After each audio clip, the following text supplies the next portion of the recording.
সর্বগ্রাসী দাবানলে আগুনে যুক্তরাষ্ট্র Los Angeles যেন নরকের কুণ্ড।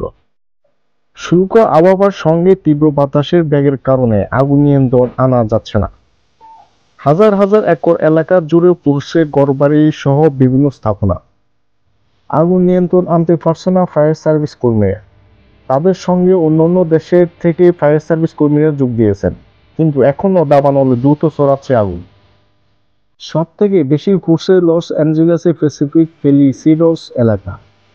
যুক্তরাষ্ট্রের অনেক তারকা সেখানে থাকেন। তারা কোনোমতে এক কাপড় ঘর বাড়ি ছেড়েছেন। 5,300-রও বেশি ভবন সেখানে পুড়ে ছাই হয়েছে। পরিস্থিতি দ্রুত পাল্টাচ্ছে আমেরিকাতে। যুক্তরাষ্ট্র এমন দুর্যোগে ভয়াবহ চিত্র এর আগে এরকম দেখা যায়নি। দাবানলের ভয়ঙ্কর হয়ে ওঠার কারণ হচ্ছে জলবায়ু পরিবর্তন কারণে। বিজ্ঞানীরা ধারণা করা হচ্ছেন এই পরিস্থিতি যদি সামনে মোকাবেলা না করে তাহলে আরো ভয়ঙ্কর পরিস্থিতি হতে পারে আমেরিকার জন্য।